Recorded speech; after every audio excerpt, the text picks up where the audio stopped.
It would not be an Anderson Silva fight if there wasn't some level of controversy at this point in the man's career.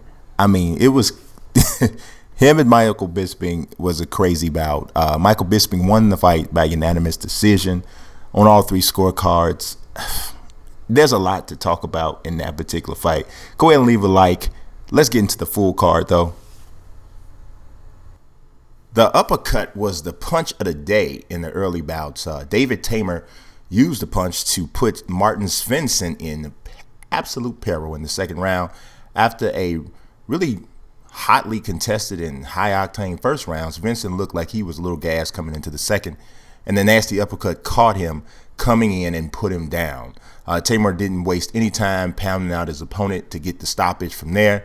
It was actually the UFC debut for both men, and it turned out to be Tamer's fourth consecutive win. At the end of the bout, he was absolutely emotional during his interview with Dan Hardy, and the dude is really looking forward to, you can tell, trying to make some noise in the UFC. So we'll see what he has, but it was a pretty impressive debut.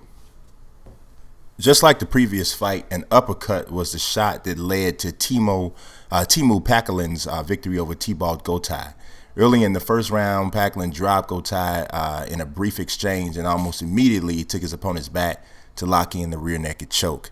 It took just 24 seconds for the bout to be over. It was Gotay's UFC debut, and he was previously undefeated coming in. Packalin clearly didn't care much about that. He shook off a loss in his UFC debut to score the impressive victory. The next fight started out pretty well, but it ended in a whimper. And to be quite honest with you, Jarvis Danho should be ashamed of himself. He took on Daniel Omielanczuk, and Danho came in with, big time reputation as this destructive heavyweight. And to be quite honest, he looked like it for maybe about the first 35, 45 seconds of the fight. But when Omielanczuk didn't fold, Danho got severely gassed.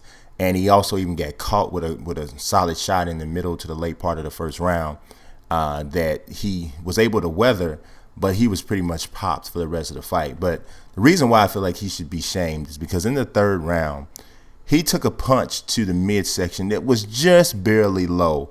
Looked like it was like on the top portion of his thigh, maybe not his thigh, but I don't know, the pelvic area. And it was clear, it was low, but it wasn't like a shot to the testicles as if the way he behaved. He fell down on both knees, and I've seen guys do that before, but what he really took it to the next level was when he said he could not continue, and it was just really hard to believe that where that shot landed, he would be at a point where he couldn't continue.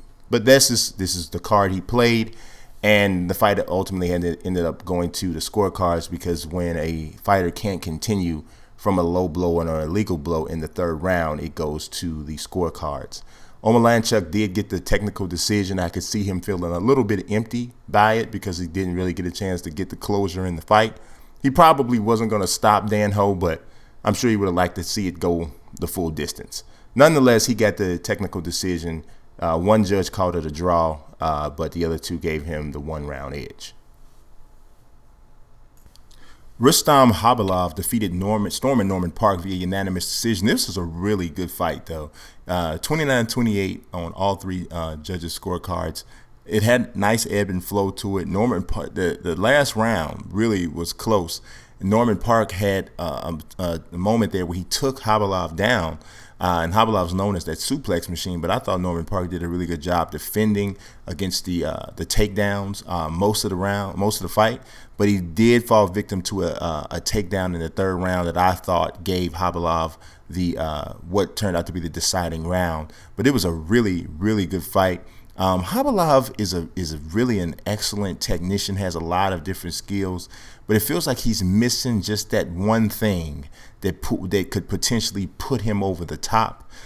So he's going to win his share of fights, but I'm not sure if he's going to have an opportunity, if he's going to actually beat elite fighters. That's the question that I still do have with him. Krzysztof Jotko was able to defeat Brad Scott via unanimous decision, 29-28 on all three judges' scorecards. Nice competitive fight. Jotko is, I think, a pretty nice looking prospect. I don't know exactly how high the ceiling is, but he works hard. He looks to definitely looks to finish when he gets an opportunity. He and Scott definitely had their moments in this fight where they traded some nasty exchanges, but neither guy could finish the other. And Jotko did the better work, winning 29-28. Actually, it was 29-28 on two cards, 30-27 on the other card. So, good performance by Jotko. Arnold Allen is a very highly touted prospect. He's the fifth youngest guy on the UFC roster overall at 22 years old. He defeated Yaltsin Meza via unanimous decision, 30-27 on all three cards. Pretty much just as a wrestler and as an overall athlete, he had too much for Meza. Meza is a veteran who was able to survive, but just Arnold Allen is just too much of an athlete for him. The fight ended in a weird way because Arnold Allen dropped Meza right at the horn, and it initially looked like it was going to be called a knockout because the referee stepped in, but they deemed that the knockdown and the finish itself happened after the end of the third round, so it went to the cards and Allen won by the clear unanimous decision. But it was crazy to see a finish happen so close to the horn. Nonetheless, Allen looks like a real prospect moving forward. If you're looking for a absolutely devastating KO in this during the prelims, Scott Ashcom's head kick knockout of Chris Dempsey was just absolutely just destructive. Chris Dempsey started out the round doing pretty well, but it didn't last so long. I mean, a straight left hand started the issues for Dempsey, and then a follow-up head kick just turned out the lights. Referee, I believe it was Eve Levine, didn't waste time stopping the bout. It was nasty. We should have actually predicted the win for Ashcom because it kind of fits his pattern. He's alternated wins and losses in each of his 4 UFC bouts. He lost actually to Jotko via split decision in his last fight. I actually thought he won that fight. And this was Dempsey's second straight loss, both of them by TKO. Davey Grant had no problems defeating Marlon Vera. Perhaps the most difficult aspect of it was that Marlon Vera, for whatever reason, could not understand that he cannot grab the inside glove of his opponent. He ended up getting a point taken, so that's the reason why he lost the fight by unanimous decision, 30-26 on all three cards. But the fight was a bloody fight, but it was completely one-sided. It was a cut that opened up, but it wasn't really significant, symbolic of the action, so to speak. It was just a bad cut got open, and both guys pretty much got covered in it. But it always cracks me up when you see a guy raise his hand at the end of a fight that he knows he did not win. But Marlon Vera took it even a step further. During the announcement of the of the decision, he had his hand up. Now, I understand that there was a language barrier there, and that's probably the reason why he couldn't understand that he couldn't continue to grab the inside of the glove, even though he should know the rules anyway. But there's nowhere in the world he could have thought he won that fight. But I just thought that was a little bit amusing. Davey Grant looked pretty good in the fight. I'd have to see him against a guy who understood the rules before I could go any further about talking about, what kind of fighter ultimately he is. From there, we saw Mr. Finland, one of the guys I am the most high on out of all of the prospects in the UFC that we've seen that just pretty early in their career. Makwan Amirkhani, a.k.a. Mr. Finland, defeats Mike the Warrior Wilkinson. Now, I will say this. Mike Wilkinson showed more than I expected. He absolutely did. His ground game was better than I thought, but Amirkhani is just on a whole nother level when it comes to grappling. This dude is a beast, man. I'm telling you, he's that dude. He is really that dude. I can't wait to see, as he starts to move up the ladder, starts to get some maybe top 15 opponents and see what happens. But this dude has legit potential to do some big things in the UFC. He wins unanimous decision, 30-27, 29-28 on the two other cards to close out the prelims. Really bad decision, I felt, in the opener of the main card. Brad Pickett against Francisco Rivera. I didn't really think the fight was that close, to be totally honest. I thought Rivera clearly won the first 2 rounds, and I thought Pickett took the last round. I thought it was an easy 29-28 score. One judge had it as that. The other 2 judges gave it to Pickett. I understand Pickett's, at the end of his career and all of that sort of thing, and he was fighting at home, but I really felt like they threw him a bone in this particular decision. I really do.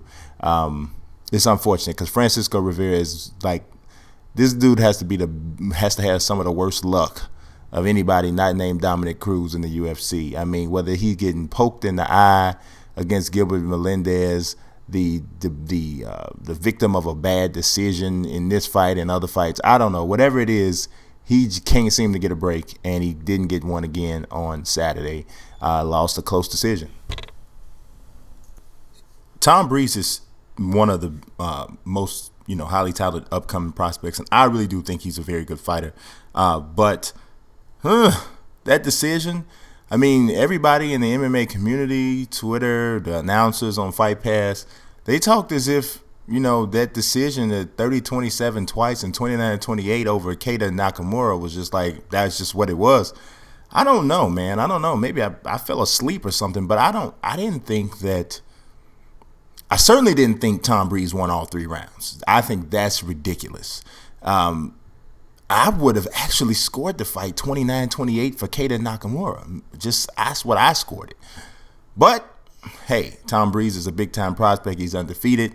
He was in his hometown. I don't know about that decision. I really don't. I don't know. I don't know about that one. There's 2 straight decisions on the card that I thought were a little blah. I don't know about that one, though. But Tom Breeze is a good fighter. He's absolutely a good fighter. He just ran up against a guy that stylistically and from an experience standpoint was very, very good. So I'm not saying Tom Breeze is not going to be a very good to great fighter going forward, but he might have got a break on Saturday. In an absolutely dominant performance, Gegard Mousasi just put a beat down on Thales Leites. It was slow, methodical, and completely one-sided. What do you do if you're a Brazilian jiu-jitsu artist who is also a brawler, but you don't have enough stand-up game to beat the guy you're fighting, and you don't have a takedown game that's advanced enough to get the guy to the ground so that you can try to use your grappling? And even if you did get it down there, the guy you're fighting's grappling is either on the same level as yours or somewhere close. That's pretty much the predicament Thales Leites found himself in on Saturday against Mousasi. It was just, he just beat him up. He just beat him up, and it was crazy. We'll see what happens with Mousasi. Mousasi will tease you. You'll think like, wow, this dude's ready for a title shot. Then he turns around and gets knocked out by Uriah Hall or gets dominated by Jacare Souza. It's all kinds of things. We don't know what will happen, but talent-wise, Mousasi has the goods. We'll see where he goes from here. Now for the main event. This might sound crazy because I'm talking about a 40-year-old mixed martial artist who, by many accounts, is the greatest of all time. But I really don't think that Anderson Silva gets it. I don't think he understands how fights are scored. Maybe he hasn't had enough fights that went the distance, and I don't know what it is. But against Michael Bisping, essentially, I understand he was looking for the one shot to highlight reel KO because he feels that that's what he has to do to continue to add to his legacy and all of that. I understand he feels that way, right? But he allowed Michael Bisping to outwork him. I just want to say off the top, the decision was not unjust. It was the right decision. Did the better fighter win? No, absolutely not. Anderson Silva was a better fighter than Michael Bisping even on Saturday evening. Now I'm not talking about for their careers. He was a better fighter, but he did not show it, and he could have. He showed it in flashes. It's because he wanted to style and profile and spin and all of this goofy crap that over the last 4 fights has not worked out for him. So it was really quite crazy. I'm not understanding why he didn't pick up the pace more. So the first 2 rounds he gave away because he was more interested in doing motion capture work for a martial arts video game or whatever it was he was doing. Bisping wasn't landing shots really on him, but he was the aggressor, and because he was the one pushing forward, and actually he did drop Anderson in the second round, so okay. The third round, Silva was doing okay, and then he hits him with a big knee. Now this is where the only controversy comes in. He hit Bisping with a big knee in the third round that was before the bell and probably should have been called a knockout. I'm not even going to lie. So Silva has a beef based off of that. It took Anderson, I'm going to tell you, it took him about 5 minutes to realize he hadn't won the fight. People are yelling and telling him, the fight's not over, the fight's not over. I don't know if he couldn't hear them or if a combination of not being able to hear them and the people were speaking English and his comprehension of the language is not that great yet where he can understand it in chaos. I don't know, but he apparently didn't realize he didn't win the fight. So they pull him off the top of the cage. Literally, he's sitting on the top of the cage and tell him you still got to fight the fourth and the fifth round. Comes out in the fourth round, wins the round by being, it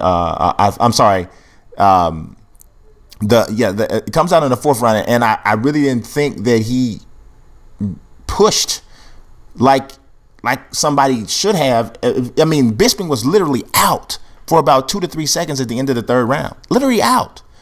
But Anderson didn't follow up in the fourth round. I don't think Bisping had his wherewithal back yet. Anderson didn't follow up. Even worse, in the fifth round, Anderson hits him with a front kick to the face, a la Vitor Belfort. Only Bisping didn't fall, but he was clearly hurt. Anderson just stood there and looked at him as if he had completed his assignment. What are you doing? I don't think he gets it. And so he wins the fifth round, but you lost more rounds than you won, Anderson. You lost more rounds than you won. And he looks like he's shocked when the decision is read. He has a beef because you could have called the high knee at the end of the third round a knockout. You could have. But he could have still won this fight. He could have finished Bisping in the fourth or fifth round if he had been more aggressive. He could have probably won all or both or either the first or the second round had he fought more seriously. I'm just getting to the point where I'm about over with this guy, and maybe he should just do movies, because if you're not gonna fight, to the best of your abilities, what are you really doing? So that was it. A very weird ending to the card, but that's how it went down. I appreciate you guys watching. Remember now, I said yesterday that the last recap on this channel was going to be the Bellator event, but I had actually forgotten about the 3 Combat Sports events on Saturday. So this is what it is. We got 2 more coming. I appreciate you watching. God bless. Peace.